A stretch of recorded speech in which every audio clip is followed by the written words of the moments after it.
Hello everybody, welcome to the pre-boost #learning made simple। ये हमारा electricity का lecture 3। मैं हूँ Saurabh Kumar, I am a physics mentor. तो मैं सौरभ कुमार मैं यहाँ पे फिजिक्स लेता हूँ और ये हमारा इलेक्ट्रिसिटी का थर्ड लेक्चर है। तो सबसे पहले मैं पढ़ना है ओम्स लॉ के बारे में। What is Ohm's law? ये हमारा बोर्ड्स में 3 मार्क्स के लिए पूछा जाता है। At constant temperature, the current flow through the conductor is directly proportional to the potential difference of its end। ये हो गया इसका डेफिनेशन। तो क्या बोल रहा है डेफिनेशन? करंट है जो हमारा डायरेक्टली प्रोपोर्शनल है भी के, तो हम लोग इसको ऐसे भी ले सकते हैं, भी डायरेक्टली प्रोपोर्शनल है आई के। तो इस प्रोपोर्शनैलिटी को हटाने के लिए हम लोग कॉन्स्टेंट ले लेते हैं जो आर, तो v equal to I R आ जाता है। ये हो गया हमारा ओम्स लॉ। ओम्स लॉ तो अगर v हमारा क्या है? पोटेंशियल डिफरेंस, आई करंट और आर है हमारा रेसिस्टेंस। इसके बारे में आज हम लोग जानेंगे और नेक्स्ट लेक्चर में इसको और डिटेल से जानेंगे। तो इसे हम याद कैसे रख सकते हैं? v equal to I R आपको याद तो ठीक है, तो मैं इसे याद रखने का ये तरीका बताता हूँ आपको। v से भीड़,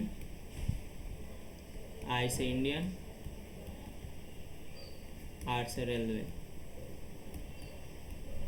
भीड़ बराबर इंडियन रेलवे। ये आप आसानी से ट्रिक से इसको याद रख सकते हैं। भीड़ बराबर इंडियन रेलवे। तो ये रहा हमारा Ohm's law, v equal to I R. इसे आप याद रख सकते हैं आराम से। तो यहाँ पे देखिए I equal to v equal to I R था, तो हमारा आई इक्वल टू क्या आएगा? v by R. इससे हमें क्या पता चल रहा है? I directly proportional to the potential difference. देखिए यहाँ पे अगर 2 से मल्टीप्लाई होगा तो यहाँ भी 2 हो जाएगा। अगर ये कांस्टेंट रहेगा तो मतलब क्या हो गया? ये अगर डबल होगा तो ये भी डबल हो जाएगा। मतलब जिस हिसाब से आई बढ़ेगा तो भी बढ़ेगा, या भी बढ़ेगा तो आई भी बढ़ेगा। ये दोनों डायरेक्टली प्रोपोर्शनल है, ये हमें याद रखना है। और फिर करंट जो होता है inversely proportional to the resistance होता है। ये देखिए I equal to v upon R होता है। अगर ये घटेगा तो ये बढ़ेगा।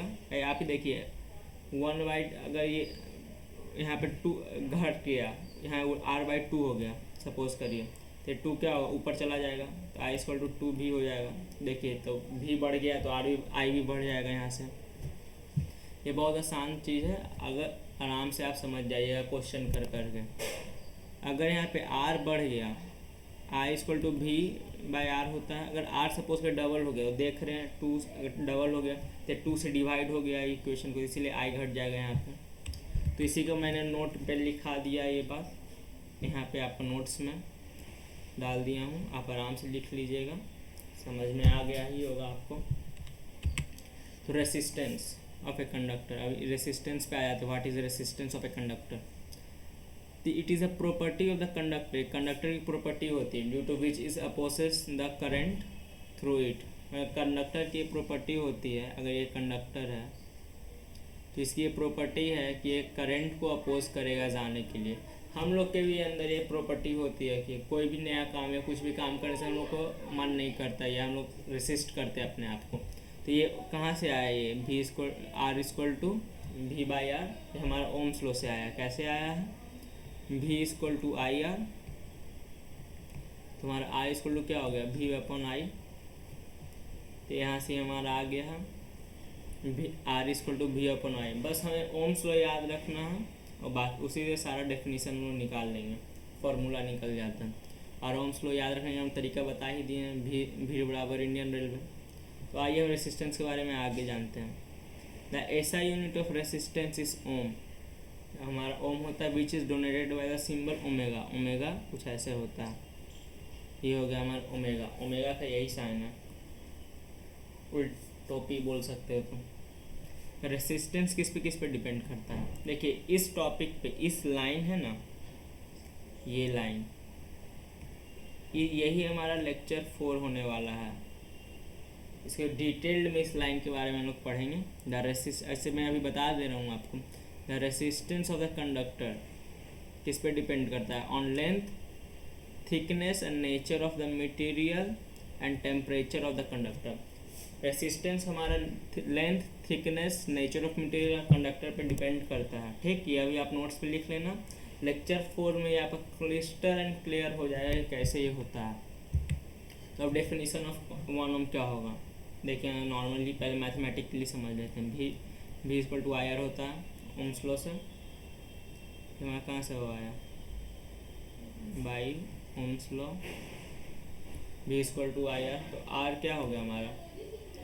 भी अपॉन आई। अब यहाँ पे 1 ओम का डेफिनेशन चाहिए, तो आर का वैल्यू कहाँ टेंड करेगा? 1 पे। और ये भी का वैल्यू कहाँ टेंड करेगा? 1 पे। आई का वैल्यू कहाँ टेंड करेगा? 1 पे, तभी ना ये 1 आएगा। तो इसीलिए बस यहाँ पे normal definition, the 1 ohm is the resistance of the conductor such that, यहाँ से when a potential difference of 1 volt, देखिए 1 वोल्ट पोटेंशियल है, is applied to the end of the, applied to its ends, मतलब जो wire का जो and है यहाँ पे 1 वोल्ट होना चाहिए, और करंट जो है फ्लो करेगा 1 एम्पियर है, तो जो यहाँ पे रेसिस्टेंस है वो हो गया हमारा 1 ओम का रेसिस्टेंस है। तो ये रहा हमारा डेफिनेशन 1 ओम का। 1 ohm is the resistance of the conductor such that when a potential difference of 1 volt is applied to its end, अगर एंड पे इसका 1 वोल्ट यहाँ पे पोटेंशियल होगा तो करंट फ्लो करे 1 एम्पियर, तब उस रेसिस्टेंस को हम बोलेंगे 1 वोल्ट। ये डेफिनेशन आप याद रखिएगा। ठीक, 1 ओम का ऐसे करके लिखते हैं 1 ओम, ओम का ये हमारा नोटेशन है। तो आइए हम लोग क्वेश्चन करते हैं ओम्स लॉ पे। तो potential difference between 2 point of a wire is carrying 2 ampere current. देखिए गिवन में पता चल गया कि हाँ पोटेंशियल डिफरेंस क्या है और करंट क्या है। तो क्या है? आई इक्वल टू, आई क्या है? 2 एम्पियर। अभी क्या है हमारा? Delta P. पोटेंशियल है हमारा 0.1 वोल्ट, और हमें कैलकुलेट आर, और आर पूछा है calculate the resistance of this point. तो क्या होगा यहाँ पे हम लोग बोर्ड्स में तो हम आराम से ऐसे लिखेंगे गिवन, और यहाँ पे क्या लिखेंगे? By Ohm's law. Ohm's law क्या होता है? भी बराबर इंडियन रेलवे, ये तो हमें याद रहेगा। भी इक्वल टू आई आर, तो भी अपना क्या है? 0.1, आई कितना है? 2, और आर निकालना है, तो आर इक्वल टू 1/20 हो गया। ये क्या होगा? ओम्स। ये यूनिट देना ज़रूरी है। बहुत इजी सा क्वेश्चन था, हमारा ये एनसीईआरटी में भी है। इस टाइप का क्वेश्चन ढेर सारा एनसीईआरटी में मिल जाएगा आपको साइड बुक्स पे। तो हमारे इस क्वेश्चन में आई गिवन था, पी गिवन था, आर निकालना था। तो भी बराबर इंडियन रेलवे, ये हमारा हो गया ओम्स लॉ। भी इक्वल टू आई आर, तो हमें वैल्यू पुट किया और आंसर आ गया। चलिए हमारा हो गया आज का सेकेंड क्वेश्चन। सेकेंड क्वेश्चन है simple electric circuit has 24 volt. तो डेल्टा पी हमारा क्या है? 24 volt and resistance of A resistor of 60 ओम। वाह, क्वेश्चन में रेसिस्टर भी दिया हुआ है। आर हमारा कितना है? 60 ohm. What will the current in the circuit. अब हमारा आई पूछा है, आई हमारा आई पूछा है, and the resistance of the conductor is negligible. देखिए इस लाइन का मतलब क्या हुआ, अब ये मैं आपको समझाता हूँ। जो ये लाइन था इसका मतलब क्या हुआ। देखिए क्वेश्चन तो भी इक्वल टू आई आर से बन ही जाएगा, हमें ये पता है। तो देखिए यहाँ क्वेश्चन क्या कर रहा है, जहाँ पे रेसिस्टेंस है लगा हुआ बैटरी के 24 वोल्ट की बैटरी में, 24 वोल्ट की बैटरी में जो हमारा रेसिस्टेंस है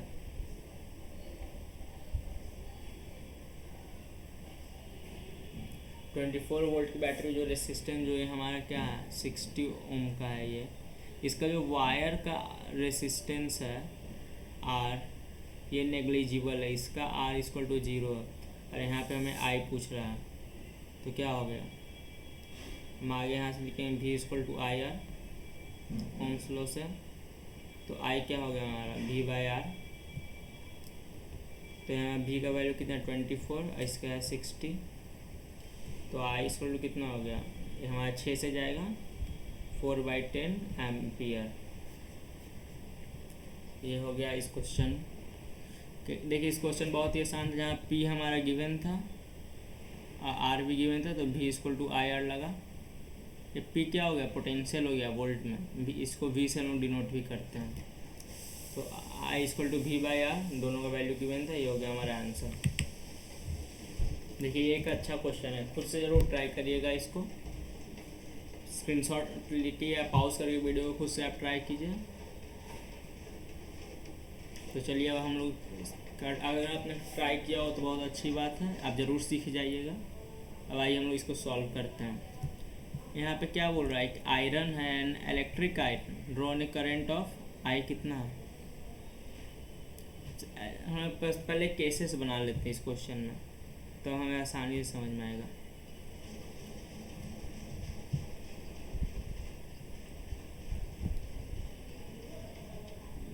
केस वन में क्या है अपना, इसका आई कितना है, current of 3.4 ampere, I equal to 3.4 ampere from a 220 volt. यहाँ पे डेल्टा पी क्या है, 220 volt. What is the current. अब देखिए क्वेश्चन में ट्विस्ट, हमें आर नहीं दिया। What is the current will this electric iron drawn when to connected to 110 volt. Case 2 क्या है, केस 2 में हमारा आई पूछा है और डेल्टा पी क्या बोला है, हम लोग कितना कनेक्ट कर रहे हैं, 110 वोल्ट। देखिए आयरन जो आप खरीद के लाए, हमारे पास जो आयरन है, सपोज करिए आयरन है हमारा, तो इसका रेसिस्टेंस जो अंदर होगा वो चेंज तो नहीं हो जाएगा, रेसिस्टेंस तो कांस्टेंट होगा। अगर इसे 50 ओम हो या कुछ भी हो या 60 ओम हो, तो ये चेंज तो होने वाला नहीं है, ये तो हमेशा उतना ही रहेगा।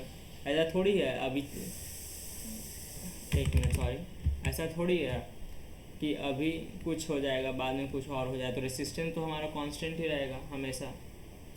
तो बस हम लोग केस 1 से हम लोग क्या करने वाले हैं, केस 1 से हम लोग आर निकाल के यहाँ पे पुट कर देंगे।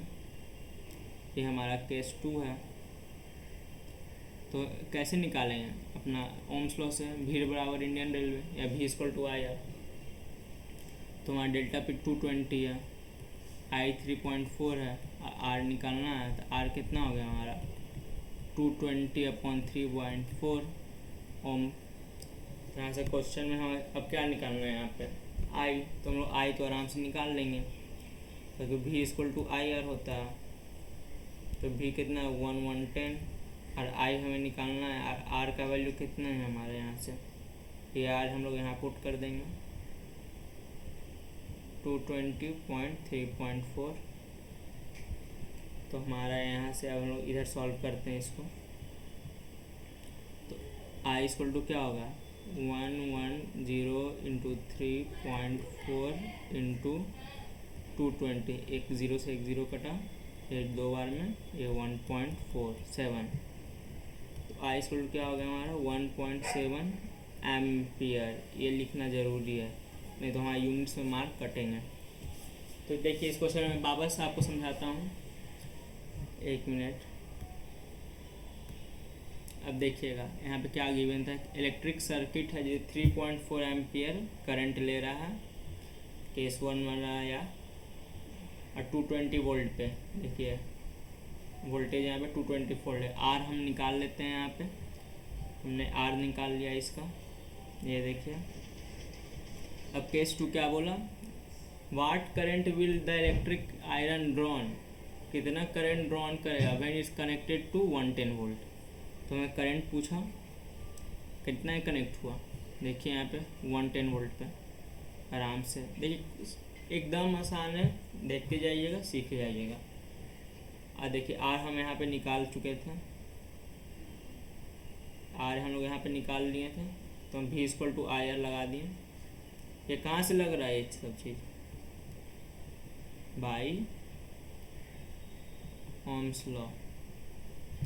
ये भी कहाँ से लगा है, बाई ओम्स लॉ एग्जाम में हम लोग लिखेंगे बाय ओम्स लॉ, उसके बाद ये डेफिनेशन फॉर्मूला लिखेंगे V equal to I R. या हमें याद रखने के लिए क्या रखा है, भीड़ बराबर इंडियन रेलवे।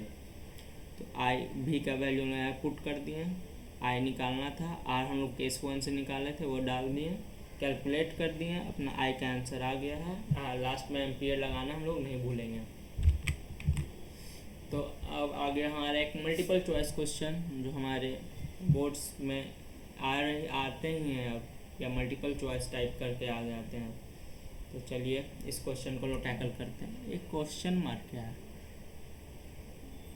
हाँ ये क्वेश्चन मार्क नहीं है, ये 3 ओम हो गया, शायद ये ले नहीं पाया होगा। The potential difference across 3 ohm resistance 6 volt. तो the current flow through in the resistance will be, resistor में करंट, ये तो बहुत ही आसान क्वेश्चन है। The potential difference across a 3 ohm resistor is 6 volt. क्या हो गया, डेल्टा पी अपना क्या है 6 वोल्ट, आर कितना है 3 ओम। तो करंट हमसे पूछा है, तो ये नॉर्मल सा है। अब आई निकालना है आपको, हमारे 4 ऑप्शन है ABCD। तो बाय ओम्स लॉ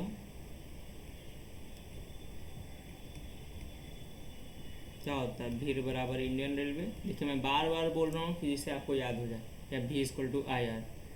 तो 6 इक्वल टू आई होंगे नहीं पता है, आर का वैल्यू 3 है, तो आई इक्वल टू कितना हो गया 6/3 इक्वल टू 2 एम्पियर। 2 एम्पियर हमारा कौन सा ऑप्शन है, ऑप्शन नंबर C। तो C होगा आंसर।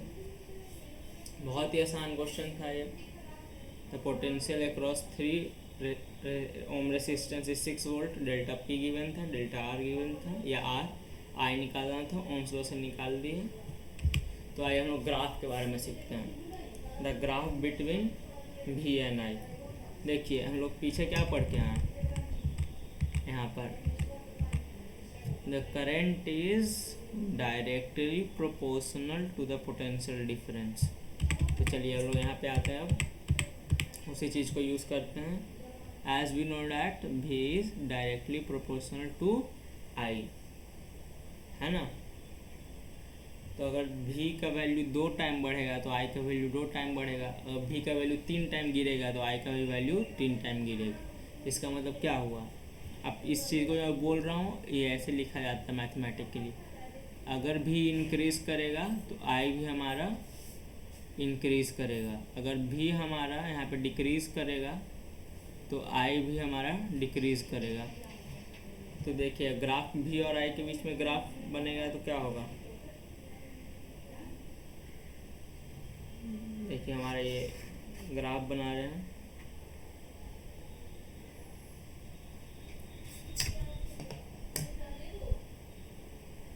ये हमारा हो गया V, ये हो गया हमारा I। ये देखिए ग्राफ कुछ हमारा ऐसा आता है कि डायरेक्टली प्रोपोर्शनल है कि अगर यहाँ पे ये 2 होगा तो यहाँ पर भी 2 होगा, यहाँ पे ये 4 टाइम होगा तो यहाँ भी 4 टाइम होगा, ऐसा कुछ ग्राफ जाएगा। तो हमारा ये ग्राफ एक्चुअली ग्राफ हमारा कुछ ऐसा एक स्ट्रेट लाइन जाता है, ये हमारा ग्राफ हो गया। अब बताइए आपसे एक क्वेश्चन है,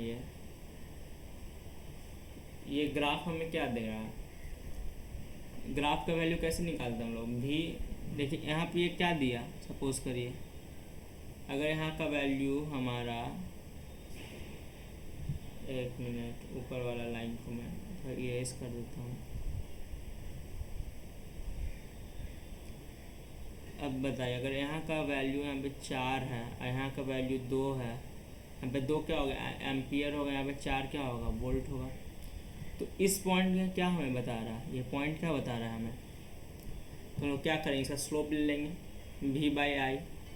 अब ये बताइए V/I हमारा क्या होता है, ये हमारा R होता है, तो क्या हो गया 4/2 R, तो क्या रेसिस्टेंस आ गया हमारा। तो ये लाइन क्या हमें बता रहा है, ये हमारा रेसिस्टेंस है। ये लाइन को मैं आपको यहाँ पे लिख भी देता हूँ, the slope of VI graph gives us resistance। अब हम लोग जब अपने क्लासेस में जब लैब में जाएंगे तो हमें लैब में दिखाया जाएगा ये कैसे ये एक्सपेरिमेंट ओम्स लॉ ट्रू होता है। तो आइए हम जान लेते हैं गुड कंडक्टर, रेसिस्टर, इंसुलेटर क्या होता है on the basis of resistance. Resistance किसमें कितनी प्रॉपर्टी होती है। देखिए पहला हमें गुड कंडक्टर का बारे में जानना। ठीक, गुड कंडक्टर क्या होता है। those substance which are very low resistance are called good conductor of electricity। जिसमें रेसिस्टेंस कम होगा क्योंकि इन्वर्सली प्रोपोर्शनल था। आई क्या था हमारा, V = IR। तो आई क्या हो गया, यहाँ पे लिखता हूँ, आई क्या हो गया हमारा V/R, इन्वर्सली प्रोपोर्शनल था ये। तो क्या होगा, अगर रेसिस्टेंस लो होगा तो आई हमारा क्या होगा, ज़्यादा होगा। ये तो हमने पढ़ा ही था। तो इसीलिए क्या, दो सब्सटेंस का very low resistance, low electrical resistance are called good conductor, उसमें इलेक्ट्रिसिटी पास होगा। तो silver is the best conductor of electricity, ये बात हमें मालूम होनी चाहिए। Silver is the best conductor of electricity. Good conductor का डेफिनेशन हमारा ये था। अब आइए हम लोग रेसिस्टर्स के बारे में जानते हैं। Those substance are comparably high resistor electrical resistance. Those substance which are comparatively high resistance, इसमें रेसिस्टेंस थोड़ी होती है, उसे हम लोग क्या कर देते हैं, रेसिस्टेंस। इसका एग्जांपल है the alloys like nichrome, manganese or constant, और इसे यूरेका भी बोलते हैं, have quite high resistance, so they are called resistors. ये हमारा नोट्स के लिए है, हमें पता होना चाहिए। डेफिनेशन में पूछते तो नहीं है, पर जनरल नॉलेज की बात है ये। अब आगे हमारा क्या, इंसुलेटर्स। एक मिनट, ये दोबारा आ गया, इसे कट कर दीजिए। इंसुलेटर क्या होता है,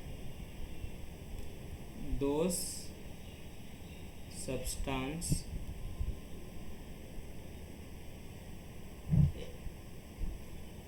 एक मिनट, अब ऐसे दो substance which have infinitely electrical resistance called insulators। दो सब्सटेंस जिसे इलेक्ट्रिसिटी इन्फिनाइटली रेसिस्टेंस है। यहाँ पे आर, यहाँ पे आर किस पे टेंड कर जाएगा, यहाँ पे इन्फिनिटी पे। तो आई का वैल्यू क्या हो जाएगा, जी 1/∞ क्या होगा, ऐसे जीरो की तरफ पे टेंड कर जाएगा, इसीलिए इसमें करंट पास में। अब इंसुलेटर का क्या एग्जांपल होगा हमारा, प्लास्टिक्स हो गई हमारी, प्लास्टिक, रबर, ये सब हमारा एग्जांपल है। तो आइए हम लोग एक क्वेश्चन करते हैं, मल्टीपल चॉइस टाइप है, single correct. Ohm's law give relation between, Ohm's law किसने रिलेशन देता है, शुरू में हम लोग पढ़े थे। ओम्स लॉ क्या कैसे नहीं आया था, V is directly proportional to I, तो इससे हम लोग लिखे थे V = IR। तो ये दोनों के बीच में रिलेशन है ना। तो देखिए क्या, करंट एंड रेसिस्टेंस, इसका नहीं है। रेसिस्टेंस एंड पोटेंशियल डिफरेंस, इसका भी नहीं है। पोटेंशियल डिफरेंस इलेक्ट्रिक चार्ज, इसका भी नहीं है। करंट एंड पोटेंशियल डिफरेंस, देखिए करंट एंड पोटेंशियल डिफरेंस इसका है। तो ये हो गया। ये तो अब आप कहिएगा कि यहाँ पे R से भी तो रिलेशन है ये दोनों का, ये तो प्रोपोर्शनैलिटी कांस्टेंट हो गया। मेन रिलेशन तो हमारा ये वाला है, तो इसे आप इसीलिए आंसर D होगा।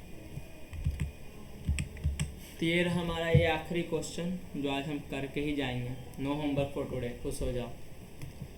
तो हमारा वेन है 4 ओम होगा। 4 ओम resistor is connected across the terminal of A battery 12 volt battery. The number of coulomb passing through the resistance पर सेकेंड। तो चलिए, तो मैंने क्वेश्चन ऐसे पढ़ लिया, कुछ समझ में भी नहीं आया होगा आप लोगों को। यहाँ पे क्या resistance 4 ohm. Resistance of conductor is 4 ohm. किससे कनेक्ट हुआ? Terminal battery connect terminal of 12 volt, 12 volt की बैटरी से कनेक्ट हुआ है। V equal to 12 delta P बोल लीजिए आप, 12 वोल्ट। अब यहाँ पे क्या पूछा है? चार्ज पूछ लिया है हमसे पर सेकेंड। तो देखिए चार्ज कैसे निकलेगा हमारा।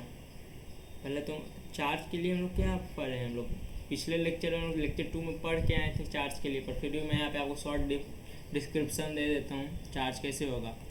I equal to Q by T से हमारा चार्ज आ जाएगा। तो हमें I चाहिए, मतलब हम लोग I भी निकाल लेते हैं। अब हम I कैसे निकालेंगे? ओम्स लॉ से, बाई ओम्स लॉ। V बराबर इंडियन रेलवे या V इक्वल टू IR। तो V कितना है? 12, I निकालना है, R अपना 4 है, तो I क्या हो गया हमारा?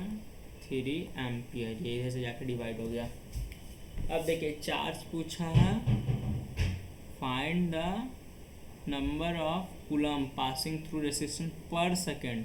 मतलब हमारे यहाँ पे T इक्वल टू 1 सेकेंड है,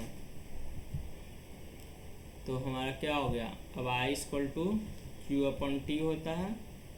T I का वैल्यू हमारा 3 है, Q का वैल्यू Q निकालना है, T का वैल्यू 1 है, तो Q इक्वल टू 3 कूलम आ जाएगा। तो 3 हमारा कहाँ पे? Option number C, option number B है। तो बी हमारा ही हो गया राइट आंसर। चलिए इस वाले लेक्चर के लिए इतने ही रखते हैं। अगले लेक्चर में पढ़ेंगे रेसिस्टेंस के बारे में डिटेल स्टडी। किसी से हमसे 5 मार्क का क्वेश्चन पूछ देता है बोर्ड्स, इसलिए हमारा लेक्चर 4 उसी पे डेडिकेटेड है। तो thank you guys watching for this video. Please help to like and subscribe our channel. Bye bye.